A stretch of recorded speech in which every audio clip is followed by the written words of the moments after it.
Okay students, हम लोग last class में पीरियोडिसिटी के बारे में बात कर रहे थे और पीरियोडिसिटी में हम लोग एटॉमिक साइज़ के वेरिएशन और आयोनाइजेशन एंथैल्पी के वेरिएशन के बारे में पढ़ चुके हैं। एक बार क्विक रिपीट कर लेते हैं उस पूरे पॉइंट को कि जब भी आप किसी पीरियड में लेफ़्ट टू राइट जाते हो तो, और जब भी किसी ग्रुप में ऊपर से नीचे की तरफ जाते हो तो, राइट, और मामला आके रुक गया attraction of nucleus for outer electron इधर डिक्रीज होता है और इधर अट्रैक्शन इंक्रीज होता है। ये एक जर्नल ट्रेंड है, राइट। और उसके तुरंत बाद रीजन पे बात किया तो हमने बताया भाई नंबर ऑफ सेल इंक्रीज हो रहे हैं, राइट, किस साइड में जाने पर, ग्रुप में ऊपर से नीचे जाने पर, राइट।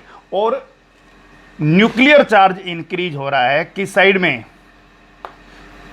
पीरियड में लेफ्ट टू राइट जाने पर, this is nuclear charge, right. उसके तुरंत बाद हम लोगों ने एटॉमिक साइज के ऊपर बात किया और एटॉमिक साइज के बारे में बात बताया कि भाई एटॉमिक साइज इस डायरेक्शन में इंक्रीज हो रहा है और इस डायरेक्शन के अंदर एटॉमिक साइज डिक्रीज हो रहा है। रीजन वही न्यूक्लियर चार्ज का बढ़ना, और न्यूक्लियर चार्ज बढ़ना तो आउटर इलेक्ट्रॉन के लिए, न्यूक्लियस का आउटर इलेक्ट्रॉन के लिए अट्रैक्शन का बढ़ना, राइट। लास्ट क्लास में बहुत अच्छे से इस विषय पे बात हो गया था, राइट। और रीजन पे बात किया lithium, beryllium, boron, carbon, nitrogen, oxygen, fluorine, neon. और एक ही जगह एक्सेप्शन आके मिला था हमें, और वो एक्सेप्शन हमारा इस पॉइंट को लेकर था। बाकी सबके रीजन्स हमारे लिए बहुत क्लियर हैं, इन सब के पीछे एक ही रीजन काम कर रहा था, लेकिन इस एक्सेप्शन के पीछे एक अलग रीजन काम कर रहा था, राइट। और उसके तुरंत बाद हमने साइज़ की तुलना 3 अलग अलग पॉइंट के ऊपर की, किसी भी एटम की उसके कैटायन के साथ, किसी भी एटम की उसके एनायन के साथ, और 2 आइसो इलेक्ट्रॉनिक स्पीसीज जैसे कि सोडियम पॉजिटिव और मैग्नीशियम 2 पॉजिटिव, इनके बारे में भी हमने बहुत अच्छे से बात किया कि भाई किसका साइज बड़ा है और किसका साइज छोटा। तो बहुत क्लियर सी बात है भाई, इलेक्ट्रॉन का डिक्रीज होना इफेक्टिव न्यूक्लियर चार्ज को बढ़ाता है, और इफेक्ट ऑफ न्यूक्लियर चार्ज बढ़ेगा तो साइज डिक्रीज होगा, राइट। इलेक्ट्रॉन का बढ़ना इफेक्टिव न्यूक्लियर चार्ज को कम करता है, सो सीधा सा मतलब है साइज बड़ा होगा, right. Same number of electron है, ज़्यादा न्यूक्लियर चार्ज है तो ज़्यादा ही इफेक्टिव न्यूक्लियर चार्ज होगा, और ज़्यादा इफेक्टिव न्यूक्लियर चार्ज होगा तो सीधा सा मतलब है साइज स्मॉल होगा। तो तीनों के पीछे छुपे हुए रीजन्स पे आपको अच्छे से बात कर लेना है कि आखिर किसी भी कैटायन का साइज अपने कॉरस्पॉन्डिंग एटम के साइज से छोटा क्यों होता है, एनायन का साइज अपने कॉरस्पॉन्डिंग एटम के साइज से बड़ा क्यों होता है, और तीसरा आइसो इलेक्ट्रॉनिक स्पीसीज के अंदर जिसका न्यूक्लियर चार्ज ज़्यादा है उसका साइज छोटा क्यों होता है। ये 3 क्वेश्चंस आपके सामने हैं। उसके बाद हमने लास्ट क्लास में बात किया था आयोनाइजेशन एंथैल्पी, और आयोनाइजेशन एंथैल्पी ऊपर से नीचे हमने बताया था कि डिक्रीज होता है, राइट। और left to right ionization enthalpy के बारे में बताया था इंक्रीज होता है। हमारा मामला था लिथियम और beryllium, boron, carbon, nitrogen, oxygen, fluorine और neon, these are the points, right. और सीधा सा मतलब है जब इंक्रीज होता है तो लिथियम और बेरिलियम में बेरिलियम की ज़्यादा, राइट। लेकिन बेरिलियम और बोरॉन में एक्सेप्शन आया था, यहाँ भी बेरिलियम की ही ज़्यादा है, राइट। और रीजन पे हमने बात किया था तो रीजन था आपका शील्डिंग इफेक्ट, रीजन था आपका पेनिट्रेशन इफेक्ट, और पेनिट्रेशन इफेक्ट को बहुत अच्छे से आप लोगों को समझाया गया था कि एस का इलेक्ट्रॉन, क्योंकि सबको पता है बेरिलियम का कॉन्फ़िगरेशन 1s2 2s2 है, जबकि बोरॉन का कॉन्फ़िगरेशन 1s2 2s2 2p1 है।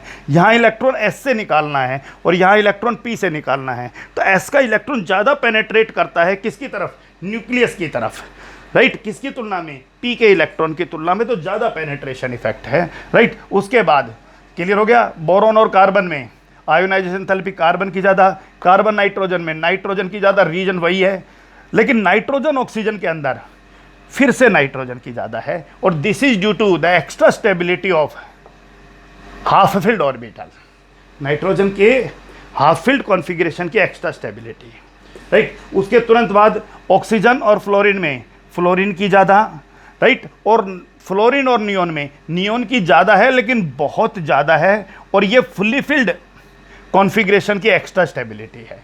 तो इन 3 पॉइंट्स पे भी हमने डिटेल में बात कर लिया था। Hopefully the points are clear. और हमने उसके तुरंत बाद किसी भी एलिमेंट की फर्स्ट, सेकंड और थर्ड आयोनाइजेशन एंथैल्पी को भी कंपेयर किया था कि वो किस तरीके से चेंज होता है। इसके तुरंत बाद एक नेक्स्ट टॉपिक है जिसका अर्ली इंट्रोडक्शन आप लोग पढ़ चुके हो, and that is electron gain enthalpy. Okay, so electron gain enthalpy के बारे में हम लोगों ने किस तरह से डिफाइन किया था। गेन, इलेक्ट्रॉन को गेन करना, point clear. So let us suppose it is a fluorine gas, F2 gas. Firstly, convert into fluorine plus fluorine, dissociate कीजिए और isolated कीजिए. So it is isolated gaseous atom, not molecule, fluorine G. I write here isolated gaseous atom. और isolated gaseous atom fluorine की configuration 2 और 7 है। अब fluorine जब electron को गेन करेगा तो सीधा सा मतलब है फ्लोरीन नेगेटिव गैसेस आयन में बदलेगा, राइट। और गैसेस आयन में बदलेगा तो जो एंथैल्पी, जो एनर्जी रिलीज होती है, this maximum energy is termed as delta H E G, electron gain enthalpy, right, and this electron gain enthalpy is defined as the maximum energy released when an electron is added to an isolated gaseous atom. जब किसी electron को isolated gases atom में add किया जाता है तो जो maximum energy release होती है उसे ही क्या कहते हैं, इलेक्ट्रॉन गेन एंथैल्पी कहते हैं। पॉइंट क्लियर है? ओके। दूसरा मामला, अगर अट्रैक्शन ऑफ न्यूक्लियस, आप सब बहुत ध्यान से समझिए, फॉर आउटर इलेक्ट्रॉन, किसी भी केस में न्यूक्लियस का आउटर इलेक्ट्रॉन के लिए अट्रैक्शन अगर ज़्यादा है तो सीधा सा मतलब है कि न्यूक्लियस आउटर इलेक्ट्रॉन को तेज़ी से खींचेगा, और जब न्यूक्लियस आउटर इलेक्ट्रॉन को तेज़ी से खींचेगा तो ज़्यादा एनर्जी बाहर निकलेगी। सो मोर डेल्टा एच ई जी। क्लियर हो गया पॉइंट? तो ये पॉइंट आपको स्पेसिफिकली ध्यान रखना है। जितना अट्रैक्शन ज़्यादा होगा उतना ही इलेक्ट्रॉन जब गेन करेगा वो आइसोलेटेड गैसेस एटम, तो उतनी ही ज़्यादा एनर्जी को वो बाहर निकालेगा। तो सीधा सा मतलब है भाई, इलेक्ट्रॉन गेन एंथैल्पी का वैल्यू भी ज़्यादा होगा। और इलेक्ट्रॉन गेन एंथैल्पी जो है, क्योंकि एनर्जी रिलीज्ड है, तो सीधा सा मतलब इसकी वैल्यू नेगेटिव है, और इसको इलेक्ट्रॉन एफिनिटी के नाम से भी जाना जाता है। It is also named as electron affinity, gain करना, जुड़ना, बंधुता, राइट। इलेक्ट्रॉन तो कोई किसी भी नाम से भी जान सकते हो आप। तो एक अर्ली इंट्रैक्शन क्लियर है भाई कि attraction of nucleus for outer electron अगर मोर है तो इसका सीधा सा मतलब है भाई इलेक्ट्रॉन गेन एंथैल्पी भी ज़्यादा होगी। लेकिन मान लीजिए आप नाइट्रोजन के केस के बारे में बात करोगे तो आप सबको पता है भाई नाइट्रोजन में तो एक्स्ट्रा स्टेबिलिटी है हाफ फील्ड की, तो नाइट्रोजन तो इजीली इलेक्ट्रॉन गेन नहीं करेगा। तो जब नाइट्रोजन की तरफ इलेक्ट्रॉन अप्रोच करेगा ना, तो नाइट्रोजन की इलेक्ट्रॉन गेन करने की टेंडेंसी बहुत बहुत कम है। इसका मतलब कि आज जब इलेक्ट्रॉन उसके नज़दीक आएगा तो इतनी कम एनर्जी बाहर निकलेगी कि उसे आप नियरली इक्वल टू क्या लिख दोगे, 0, नेग्लेजिबल एनर्जी रिलीज्ड। क्लियर हो गया नहीं हो गया? क्योंकि उसकी इलेक्ट्रॉन गेन करने की टेंडेंसी ना के बराबर है। तो हम बात करते हैं इस विषय के ऊपर, तो इतना हमें ध्यान रखना है कि जितना न्यूक्लियस का आउटर इलेक्ट्रॉन के लिए अट्रैक्शन ज़्यादा होगा उतना ही ज़्यादा एनर्जी बाहर निकलेगी। क्लियर हो गया?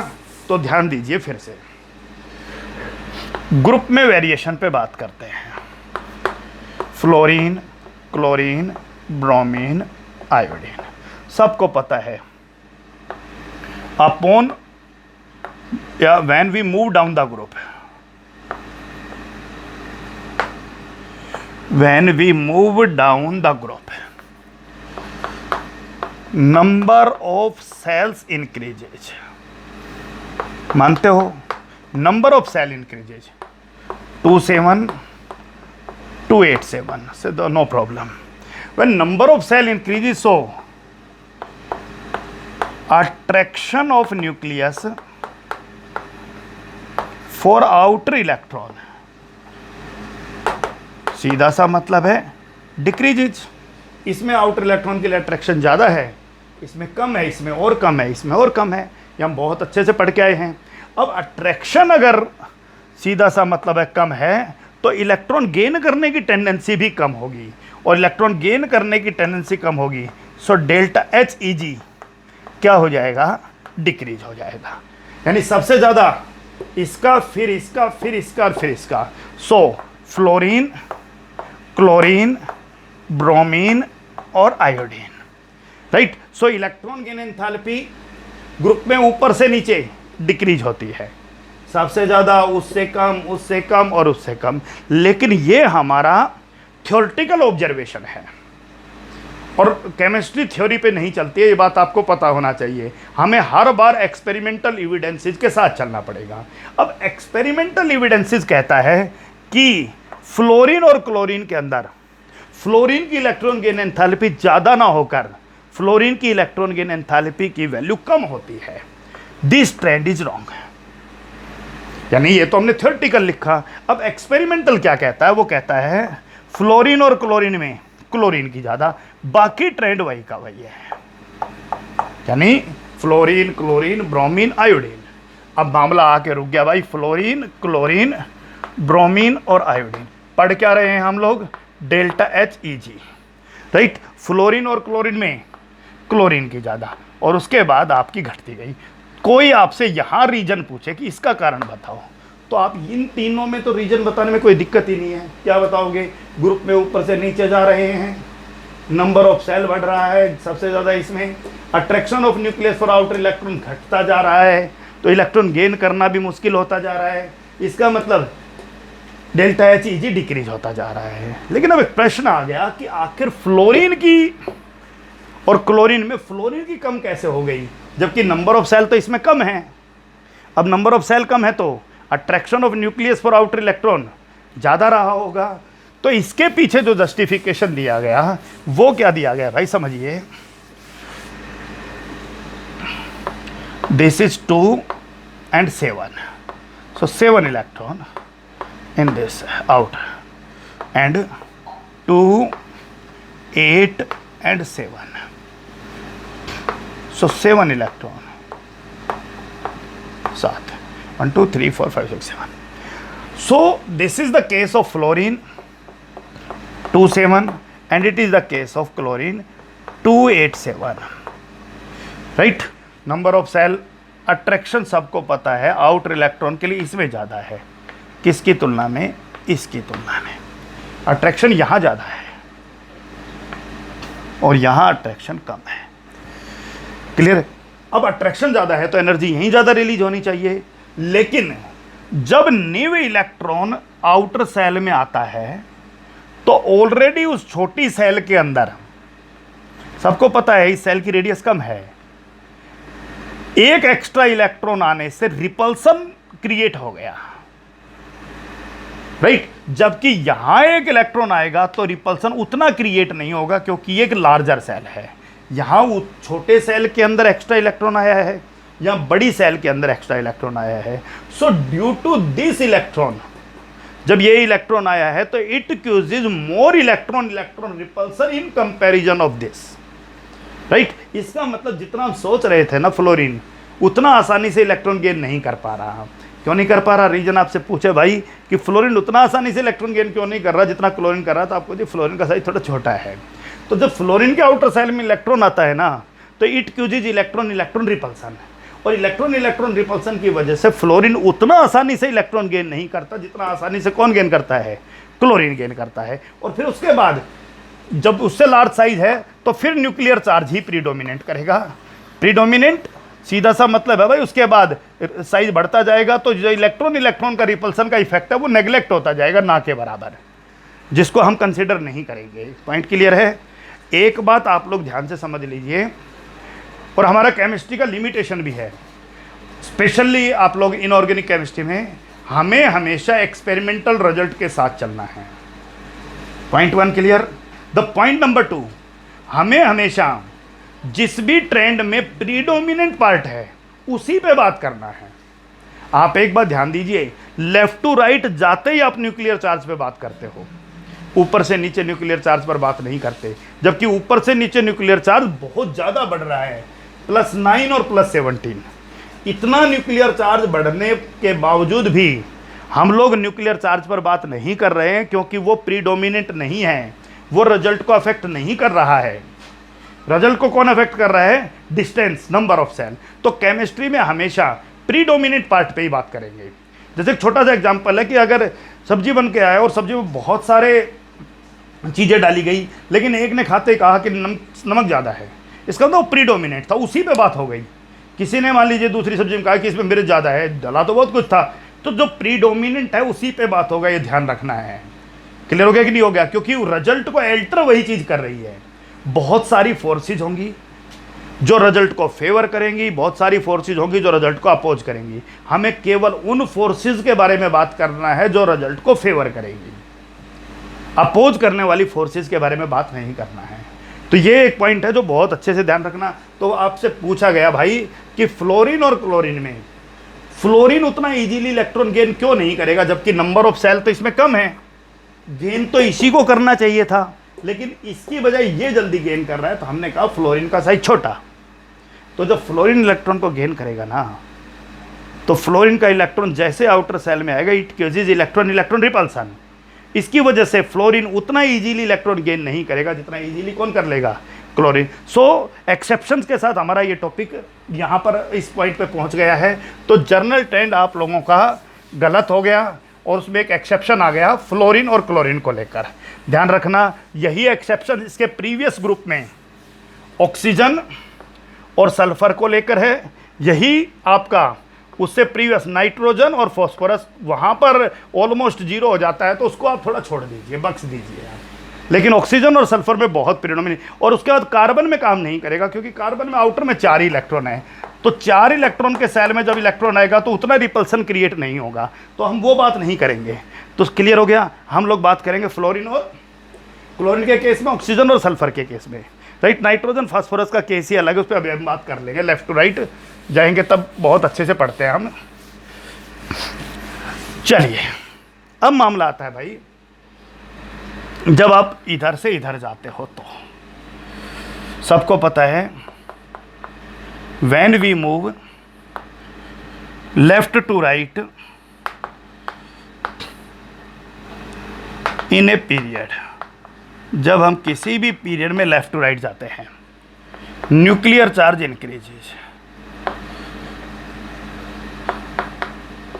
तो सीधा सा मतलब है न्यूक्लियर चार्ज इंक्रीज हो रहा है तो attraction of nucleus for outer electron increases, और attraction of nucleus for outer electron increases, so delta HEG increases. Clear हो गया? आप लोग शुरू करते हैं boron, carbon, nitrogen, oxygen, fluorine और नियॉन। बोरोन से ज़्यादा कार्बन की ज़्यादा न्यूक्लियर चार्ज है, आउटर इलेक्ट्रॉन के लिए अट्रैक्शन ज़्यादा है। कार्बन से ज़्यादा अगर बात करें तो नाइट्रोजन की इलेक्ट्रॉन गेन एंथैल्पी की वैल्यू ऑलमोस्ट 0 है। और रीजन आपसे पूछा जाए क्यों 0 है, तो सीधा सा मतलब है भाई, नाइट्रोजन जो है वो हाफ फील्ड है, एक्स्ट्रा स्टेबिलिटी है, इजीली इलेक्ट्रॉन गेन नहीं करता। इलेक्ट्रॉन जब आएगा तो बहुत लेस टेंडेंसी है इलेक्ट्रॉन को गेन करने की, तो जो अट्रैक्शन है वो बहुत कम है, एनर्जी रिलीज होगी वो नेग्लेजिबल होगी, सो ऑलमोस्ट 0। ओके, उसके बाद ऑक्सीजन से ज़्यादा इलेक्ट्रॉन गेन एंथैल्पी फ्लोरीन की है। पॉइंट क्लियर है? ऑक्सीजन से ज़्यादा इलेक्ट्रॉन गेन एंथैल्पी किसका है? न्यूक्लियर चार्ज ज़्यादा है, जनरल ट्रेंड फॉलो हो रहा है। नियॉन की इलेक्ट्रॉन गेन एंथैल्पी के बारे में एक बहुत इंपॉर्टेंट है कि इन सबकी इलेक्ट्रॉन गेन एंथैल्पी की वैल्यू नेगेटिव है, रिलीज हो रही है, यहाँ भी ऑलमोस्ट 0 है तो भी रिलीज हो रही है, नेगेटिव नेगेटिव नेगेटिव नेगेटिव। लेकिन नियॉन के केस में देखिए, इलेक्ट्रॉन गेन एंथैल्पी की वैल्यू नेगेटिव ना होकर पॉजिटिव है, और पॉजिटिव वहाँ होती है जहाँ एनर्जी रिक्वायर्ड है। समझिए ध्यान से, दिस इज नियॉन 2-8। अब मामला आता है भाई, ये न्यूक्लियस है और इसमें 2 इलेक्ट्रॉन है और इसमें 8 है। अब कोई नया इलेक्ट्रॉन इसकी तरफ आता है तो वो ना इसमें आ सकता है और ना ही इसमें आ सकता है। सीधा सा मतलब है वो किसी न्यू सेल के अंदर आएगा, यहां आएगा, और उस इलेक्ट्रॉन को उस आउटर सेल में होल्ड रखने के लिए बाहर से एनर्जी देनी पड़ेगी जो एनर्जी रिलीज से ज्यादा होगी। सीधा सा मतलब है दी ज्यादा है और रिलीज कम हुई है, तो ओवरऑल एनर्जी दी गई है, और देते ही डेल्टा एच ई जी की वैल्यू देते ही, गेन करते ही, आप दोबारा से एनर्जी वाले टॉपिक को रिपीट कीजिएगा। मैंने बहुत अच्छे से आपको समझाया था कि energy provide, energy used, delta H E G क्या है, पॉजिटिव है। पॉइंट क्लियर है। नोबल गैस की इलेक्ट्रॉन गेन एंथैल्पी की वैल्यू पॉजिटिव क्यों होती है? क्यों पॉजिटिव होती है भाई? इलेक्ट्रॉन गेन एंथैल्पी की वैल्यू पॉजिटिव इसलिए है कि नोबल गैस का आउटर सेल फुल्ली फिल्ड है। तो न्यू इलेक्ट्रॉन जब किसी नोबल गैस में एंटर करता है तो उस आउटर सेल में इलेक्ट्रॉन को होल्ड रखने के लिए बाहर से एनर्जी देना पड़ेगा, और बाहर से एनर्जी देना पड़ेगा तो सीधा सा मतलब है भाई डेल्टा एच ई जी की वैल्यू आपकी क्या होगी? पॉजिटिव होगी। तो बहुत छोटी छोटी चीज़ें थी इलेक्ट्रॉन गेन एंथैल्पी के लिए, राइट। और एक बहुत अच्छा सा क्वेश्चन है कि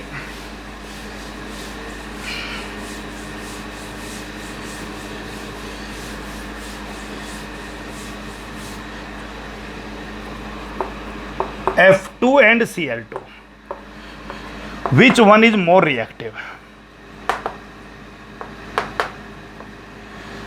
या which one easily gain electron? यह है मामला।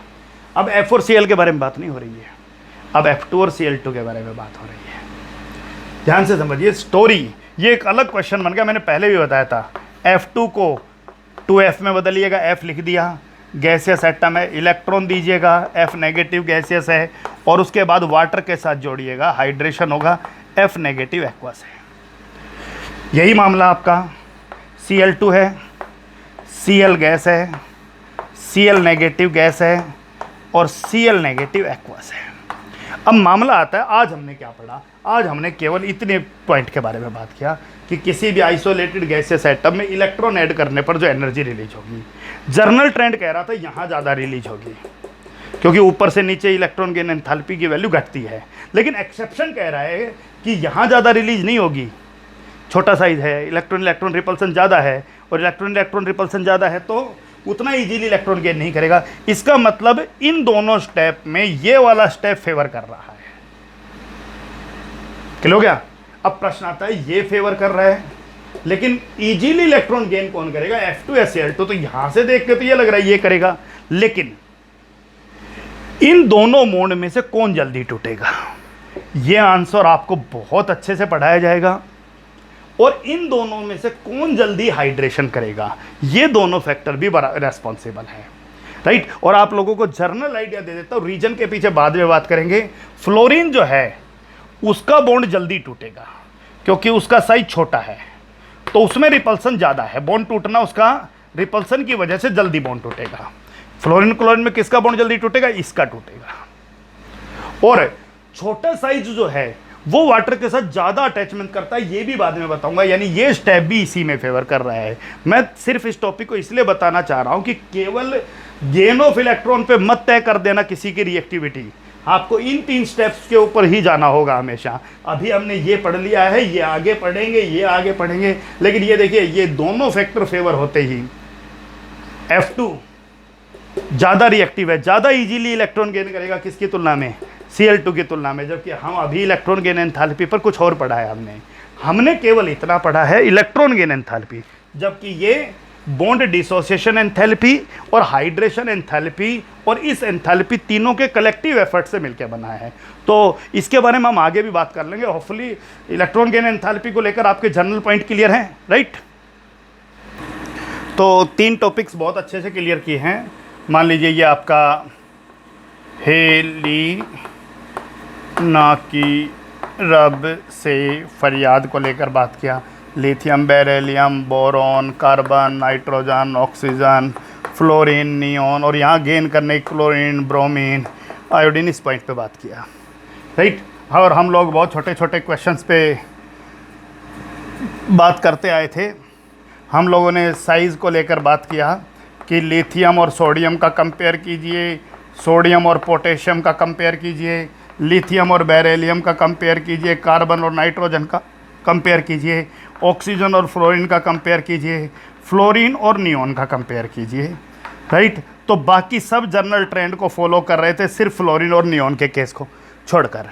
उसके बाद हमने किसी भी एटम के क्लोरीन और क्लोरीन नेगेटिव के साइज़ को कंपेयर किया, एटम का उसके एनायन के साथ, सोडियम का सोडियम पॉजिटिव के साथ कंपेयर किया, Fe+2 का Fe+3 के साथ कंपेयर किया, राइट। जहाँ पर न्यूक्लियर चार्ज सेम है लेकिन इलेक्ट्रॉन की संख्या कम या ज़्यादा हो रही है। और हमने आइसो इलेक्ट्रॉनिक स्पीसीज़ के बारे में भी बात की, Mg2 पॉजिटिव और Al3 positive, right, nitrogen 3 negative और ऑक्सीजन 2 नेगेटिव। आपके पास सबका जवाब होना चाहिए। फिर हमने आयोनाइजेशन एंथैल्पी को लेकर भी बात किया कि आयोनाइजेशन एंथैल्पी जो है वो आपका लिथियम और सोडियम में बताइए, सोडियम और पोटेशियम में बताइए, सोडियम और मैग्नीशियम में बताइए, मैग्नीशियम और एल्यूमिनियम में बताइए। सब जर्नल ट्रेंड था। एक्सेप्शन कहाँ पर आया? नाइट्रोजन और ऑक्सीजन में आया। नियॉन की काफ़ी ज़्यादा थी, उस पॉइंट को लेकर बात हुई। क्लियर हो गया? बोरोन और बेरिलियम के केस में, राइट, और आपका बोरोन और बेरिलियम के केस में, और आपका मैग्नीशियम और एल्यूमिनियम के केस में, जहां हमने पेनिट्रेशन इफेक्ट को लेकर बात किया। सारे क्वेश्चन क्लियर करना है। और उसके बाद आज के टॉपिक में हमारा ऊपर से नीचे तो ट्रेंड पता ही था, लेकिन फ्लोरीन और क्लोरीन को लेकर बड़ा अच्छा एक्सेप्शंस बना था। सेम एक्सेप्शंस आपका ऑक्सीजन और सल्फर को लेकर भी बनेगा, राइट। और फिर क्लोरीन और ब्लोरीन जर्नल ट्रेंड, ब्रोमीन और आयोडीन जर्नल ट्रेंड को, नाइट्रोजन ऑलमोस्ट जीरो, फॉस्फोरस की बहुत कम, नियरली इक्वल टू जीरो बहुत कम, और नोबल गैस नियॉन की, हीलियम की, आर्गन की, इनकी इलेक्ट्रॉन गेन एंथैल्पी का पॉजिटिव होना। इन सब पॉइंट्स के ऊपर हमने बात किया। Hopefully the points are clear for you. अब बहुत अच्छे से इस टॉपिक को स्टडी कर लीजिएगा, राइट। नेक्स्ट टॉपिक के साथ अगली क्लास में। Okay, that's all for today.